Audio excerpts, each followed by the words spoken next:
희미한 가로등 불빛이 창을 비추는 밤, 선희의 손끝이 파르르 떨렸다. 낡은 여행 가방에서 꺼낸 사진 속엔 동생 지연과 남편 정수가 서로에게 기대어 있었다. 닿을 듯 말 듯한 간격, 묘한 긴장감이 흐르는 두 사람의 눈빛은 오래된 와인처럼 끈적했다. 사진 뒷면에는 자신과 정수가 만나기 한참 전의 날짜가 새겨져 있었다. 숨을 멈춘 채 액자 속 다정한 남편의 미소를 바라보던 선희는 허벅지를 꼬집어가며 겨우 평정심을 찾으려 했다. 잊어야 할 밤의 파편들이 거울처럼 선희의 심장을 찔러왔다. 지금부터 황혼의 편지 이야기를 전해드리겠습니다. 이야기 시작 전 구독과 좋아요 부탁드려요. 감사합니다. 박선희 52살. 남편과 사별한 후 홀로 지내다가 2년 전 동생 지연의 권유로 재혼했습니다. 새 남편 이정수는 55살로 이혼 후 두 자녀와 따로 지내며 선희와 단출하게 살고 있었어요. 평범한 일요일 아침이었습니다. 선희는 봄맞이 대청소를 하며 서랍장을 정리하고 있었어요. 정수가 출장에서 쓰던 여행 가방을 정리하던 중이었죠. 가방 안쪽 주머니에서 낡은 봉투가 나왔습니다. 이게 뭐지? 봉투 안에는 사진 몇 장이 들어있었어요. 처음 몇 장은 정수의 옛 직장 동료들과 찍은 사진들이었습니다. 하지만 마지막 한 장을 보는 순간 선희의 손이 멈췄어요. 사진 속에는 분명히 지연과 정수가 있었습니다. 둘은 공원 벤치에 앉아 있었는데 정수의 팔이 지연의 어깨를 감싸고 있었죠. 지연은 정수의 가슴에 머리를 기댄 채 환하게 웃고 있었습니다.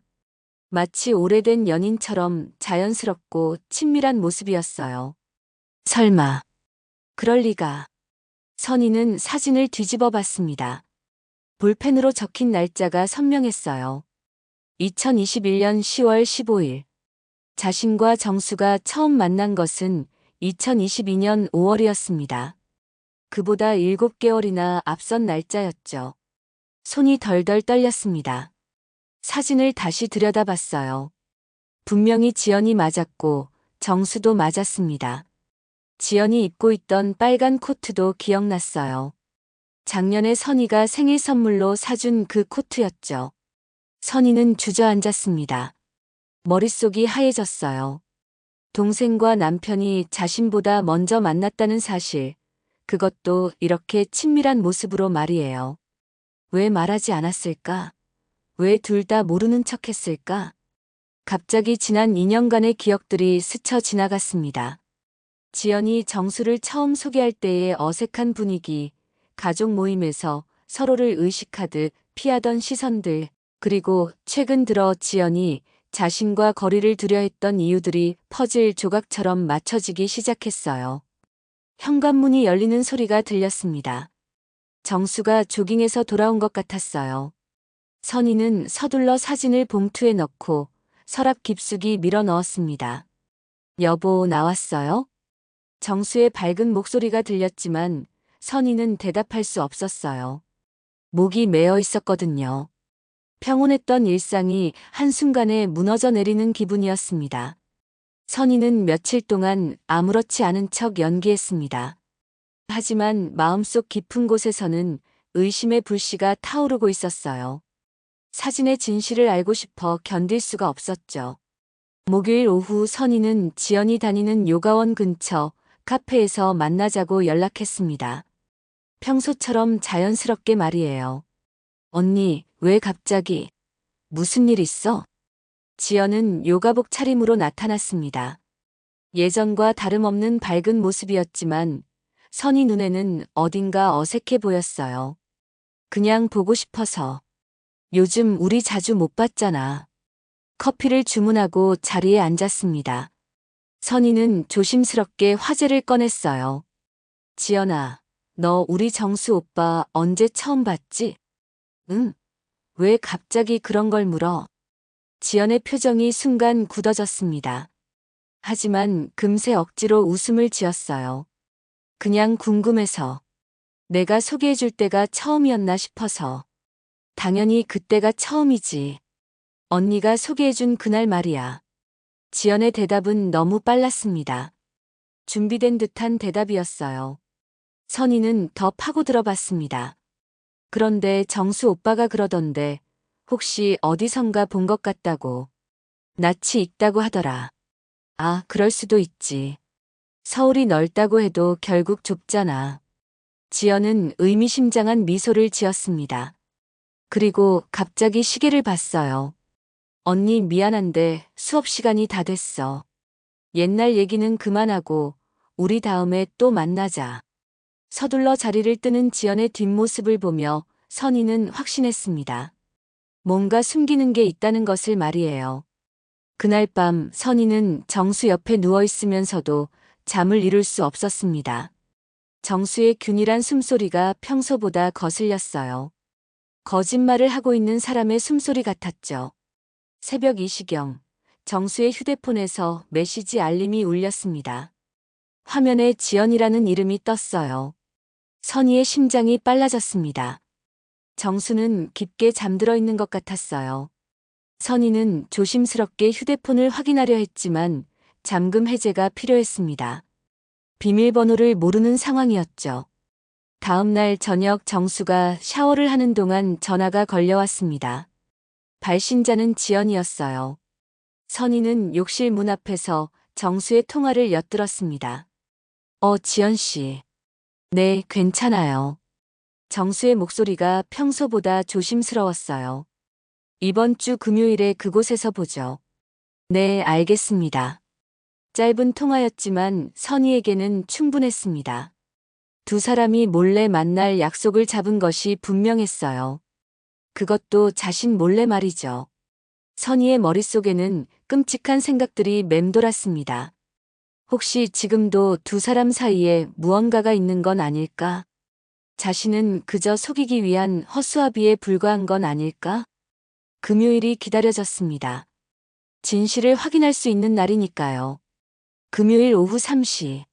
선희는 정수가 외출한다며 준비하는 모습을 지켜봤습니다. 평소보다 신경 쓴 옷차림이었어요.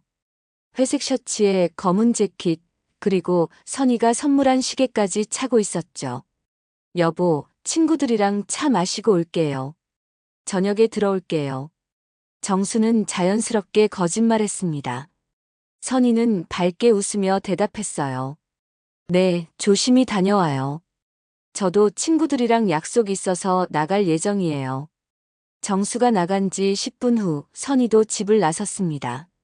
검은 모자와 선글라스로 변장하고 정수를 따라갔어요. 마치 스파이 영화의 주인공이 된 기분이었죠. 정수는 지하철을 타고 홍대 쪽으로 향했습니다.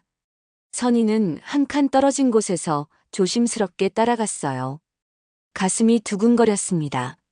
진실과 마주할 준비가 되어 있는지 확신할 수 없었거든요. 홍대 입구역에서 내린 정수는 골목길로 들어섰습니다. 작은 카페 앞에서 멈춰 섰어요. 추억의 선율이라는 이름의 낡은 카페였습니다. 선희는 카페 맞은편 건물 그늘에 숨어서 지켜봤어요. 정수가 카페 안으로 들어간 지 10분쯤 지났을까 지연이 나타났습니다. 빨간 원피스를 입고 있었는데 평소보다 예쁘게 꾸민 모습이었어요. 지연도 카페 안으로 들어갔습니다. 선희는 카페 창문 너머로 두 사람을 관찰했어요. 구석진 테이블에 앉은 정수와 지연은 심각한 표정으로 대화를 나누고 있었습니다. 선희가 본 장면은 충격적이었어요. 지연이 울먹이며 정수의 손을 꼭 잡고 있었던 거예요. 정수도 지연의 손을 놓지 않고 있었죠. 두 사람 사이의 분위기는 단순한 인사가 아니었습니다. 선희는 배신감에 온몸이 떨렸어요. 그 자리에서 뛰쳐나가 두 사람을 다그치고 싶었지만 결정적인 증거를 잡기 위해 참았습니다. 1시간 정도 지나서 두 사람이 카페에서 나왔어요. 정수가 지연의 어깨를 다독이며 위로하는 듯한 모습이었습니다. 두 사람은 서로 다른 방향으로 헤어졌어요. 선희는 정수보다 먼저 집에 도착해서 아무 일 없었던 척 저녁 준비를 하고 있었습니다. 정수가 들어왔을 때의 표정은 평소와 달랐어요. 뭔가 무거운 짐을 진 것 같았죠. 어떻게 다녀왔어요? 응, 별일 없었어요. 여보는? 저도 친구들이랑 수다 떨고 왔어요. 서로 거짓말을 주고받는 부부의 저녁 시간이었습니다. 그날 밤 정수가 샤워를 하는 사이 선희는 결심했어요. 정수의 휴대폰을 확인해 보기로 한 거죠. 다행히 정수가 비밀번호를 입력하는 걸 몇 번 본 적이 있었어요. 휴대폰을 열어보니 비밀 폴더라는 항목이 있었습니다. 그 안에는 충격적인 사진들이 저장되어 있었어요. 자신 몰래 찍힌 듯한 집안의 사진들, 그리고 지연의 단독 사진이 다수 있었습니다. 지연이 웃고 있는 모습, 카페에서 커피를 마시는 모습, 심지어 공원에서 산책하는 뒷모습까지. 선희의 의심은 확신으로 변했습니다. 이제 더 이상 참을 수 없었어요. 토요일 아침 선희는 식탁 위에 그 사진을 올려뒀습니다. 정수와 지연이 다정하게 어깨를 감싼 그 사진을 말이에요. 그리고 두 사람을 동시에 불렀습니다. 정수 오빠, 지연아. 둘 다 집으로 와. 할 말이 있어. 정수는 의아한 표정으로 물었어요. 무슨 일이에요? 갑자기 지연 씨까지 부르고. 와보면 알아요. 선희의 목소리는 평소와 달리 차갑고 단호했습니다. 오후 2시, 지연이 먼저 도착했어요. 평소 같으면 밝게 인사했을 텐데 이상하게 조심스러운 모습이었습니다. 언니, 무슨 일이야? 목소리가 이상하더라. 앉아. 정수 오빠 오면 이야기할게. 10분 후 정수도 집에 들어왔습니다. 거실에 앉아있는 지연을 보고 깜짝 놀라는 표정을 지었어요. 지연 씨, 왜 여기에? 앉으세요, 두 분 다. 선희는 식탁 위에 놓인 사진을 가리켰습니다. 정수와 지연의 얼굴이 동시에 하얘졌어요. 이게 뭐죠? 언제, 어디서 찍은 사진인가요? 침묵이 흘렀습니다. 정수와 지연은 서로를 바라보며 얼어붙어 있었어요. 대답하세요. 이 사진 속의 날짜는 제가 정수 오빠를 만나기 7개월 전이에요. 그런데 왜 둘 다 모르는 척했죠? 지연이 먼저 입을 열었습니다. 언니, 그게 아니야. 눈물이 글썽거렸어요. 그게 아니긴 뭐가 아냐. 둘이 연인 같은 사진을 찍어놓고. 선희의 목소리가 높아졌습니다. 언니, 진정해요. 설명할게요. 정수가 나섰지만 선희는 이미 이성을 잃은 상태였어요. 설명? 2년 동안 나를 속여온 걸 지금 와서 설명하겠다고요? 격렬한 언쟁이 시작됐습니다. 선희는 지난 며칠간 발견한 모든 증거들을 쏟아냈어요. 금요일의 만남, 휴대폰 속 비밀 폴더, 그리고 서로를 피하던 시선들까지. 정수 오빠는 대체 뭐예요? 내 동생과 과거에 무슨 사이였던 거죠? 결국 정수가 모든 것을 털어놨습니다. 맞아요. 우리는 과거에 잠시 만난 적이 있어요. 잠시 만났다고. 이런 사진을 찍을 정도로. 그때 제가 아내와 별거 중이었어요. 극심한 외로움에 지연 씨와 잠시 잘못된 관계를 가졌습니다. 충격적인 고백이었어요. 하지만 그 일은 오래전에 끝났어요.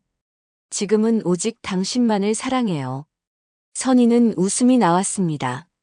비참한 웃음이었어요. 둘 다. 날 바보로 만든 거네요. 내가 모르는 사이에 과거 연인끼리 재회를 주선해준 셈이네요. 지연이 울먹였습니다. 언니, 정말 미안해. 우리도 어쩔 수 없었어. 어쩔 수 없었다고. 그럼 지금까지 만나고 있었던 거야?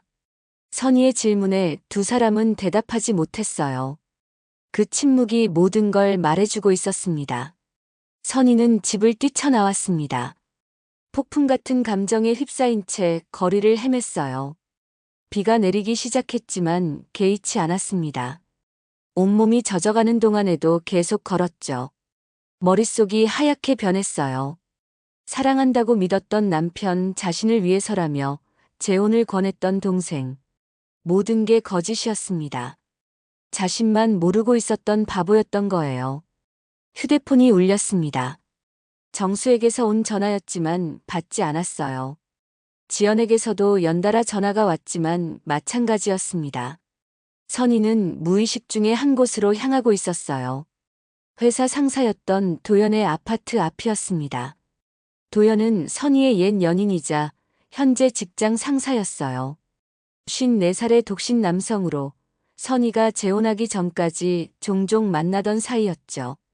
빗속에서 망설이던 선희는 결국 인터폰을 눌렀습니다. 선희 씨, 이 시간에 왜? 도연 씨, 들어가도 될까요? 갈 곳이 없어요.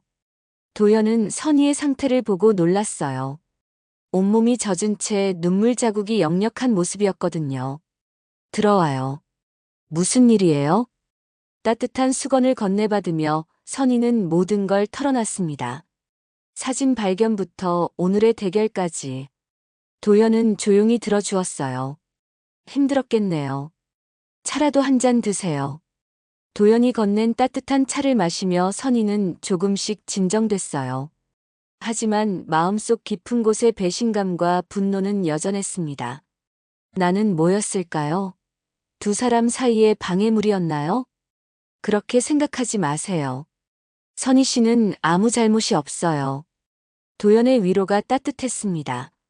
오랜만에 느끼는 진심 어린 관심이었어요. 시간이 흘러 밤이 깊어졌습니다. 계속 내리는 비 소리와 함께 둘만의 공간이 더욱 은밀해졌어요. 도연은 옆에 앉아 선희의 어깨를 다독였습니다. 선희 씨, 괜찮아요. 모든 게 지나갈 거예요. 술을 몇 잔 마신 선희는 감정이 복받쳐 올랐어요. 외로움과 분노, 그리고 오랜 억압된 감정들이 한꺼번에 폭발했습니다. 도연의 따뜻한 위로와 관심이 마약처럼 달콤했어요. 쌓였던 감정의 댐이 무너지면서 두 사람 사이의 거리가 점점 가까워졌습니다. 도연 씨. 선희가 도연을 바라봤을 때 그의 눈빛도 예전과 달랐어요. 오랫동안 억눌러왔던 감정이 드러나고 있었습니다. 그 순간 이성의 끈이 끊어졌어요. 두 사람은 넘지 말아야 할 선을 넘었습니다. 분노와 외로움, 그리고 예전의 감정이 뒤섞인 하룻밤이었어요. 다음 날 아침, 회색빛 새벽이 밝아왔습니다. 선희는 흐린 정신 속에서 자신의 행동을 깨달았어요. 후회가 밀려왔습니다. 눈물이 멈추지 않았어요. 이제 나도 그들과 다르지 않아. 도연은 조용히 커피를 끓여 주었지만 둘 사이에는 어색한 침묵만 흘렀습니다. 돌이킬 수 없는 일이 벌어진 후에 무거운 공기였어요. 석 달이 지났습니다. 겉으로는 아무 일도 없었던 듯 평온한 일상이 돌아왔어요. 하지만 모든 게 예전과 같을 수는 없었습니다. 정수와 지연은 서로 멀리 떨어져 지내기로 했어요. 지연은 부산으로 이사를 갔고 연락도 끊었습니다. 정수는 선희에게 끊임없이 용서를 구했지만 둘 사이의 균열은 쉽게 메워지지 않았어요. 선희는 도현과의 관계도 정리했습니다. 그날의 일을 후회했지만 동시에 자신도 이제 비밀을 안고 살아야 한다는 걸 받아들였어요. 여보, 커피 더 드릴까요? 네, 고마워요. 부부의 대화는 예의 바르지만 어딘가 서먹했습니다. 서로에게 숨기는 상처가 있다는 걸 알고 있었거든요. 어느 일요일 아침 선희는 혼자 공원을 산책하고 있었어요. 벤치에 앉아 하늘을 바라보며 지난 시간들을 돌이켜봤습니다. 정수의 휴대폰에서 지연의 사진들은 모두 삭제됐어요. 비밀 폴더도 사라졌죠. 하지만 선희 마음속의 상처는 여전히 남아있었습니다. 그때 휴대폰이 울렸어요. 정수에게서 온 문자였습니다. 점심에 뭐 드시고 싶으세요? 같이 나가서 먹을까요? 선희는 잠시 망설였다가 답장을 보냈어요. 집에서 해먹어요. 금방 들어갈게요. 집으로 돌아가는 길 선희는 자신의 선택을 생각해 봤습니다. 정수를 용서할 수 있을까? 예전처럼 행복한 부부가 될 수 있을까? 확답은 없었어요. 하지만 적어도 시도해 볼 수는 있을 것 같았습니다. 서로의 상처를 인정하고 새로운 시작을 해보는 것 말이에요. 집에 도착하니 정수가 앞치마를 두르고 부엌에서 요리를 하고 있었어요. 선이가 좋아하는 된장찌개를 끓이고 있었습니다. 들어오셨어요? 거의 다 됐어요. 고마워요. 선이는 정수 옆에 서서 함께 설거지를 했어요. 예전만큼 자연스럽지는 않았지만 그래도 함께하는 시간이었습니다. 식탁에 앉아 조용히 식사를 하던 정수가 입을 열었어요. 선희 씨, 정말 미안해요. 앞으로는 절대로. 그 얘기는 그만해요. 선희가 말을 끊었습니다. 이제 그만하고 싶어요. 다시 시작하고 싶어요. 정수의 눈에 눈물이 맺혔어요. 정말요? 정말 다시 시작할 수 있을까요? 노력해봐요. 둘 다. 그날 저녁 선희는 서랍 깊숙이 숨겨뒀던 그 사진을 꺼냈어요. 정수와 지연이 다정하게 찍은 사진. 한동안 바라보다가 조각조각 찢어서 쓰레기통에 버렸습니다. 하지만 마음속 깊은 곳의 상처는 여전히 남아 있었어요. 아마 평생 지워지지 않을 거라는 걸 알고 있었습니다. 도현과의 하룻밤도 마찬가지였고요. 창문 너머로 보이는 저녁 노을이 아름다웠어요. 선희는 그 풍경을 바라보며 쓸쓸한 미소를 지었습니다. 완벽하지 않아도 서로의 상처를 안고도 삶은 계속되어야 한다는 걸 받아들인 미소였어요. 정수가 뒤에서 조용히 다가와 선희의 어깨에 손을 올렸습니다. 선희는 그 손을 가만히 내버려뒀어요. 용서는 아니었지만 받아들임이었습니다. 황혼의 편지 이야기들을 계속 보시려면 구독과 알림 설정으로 함께 해주시고 좋아요, 응원해주세요. 감사합니다.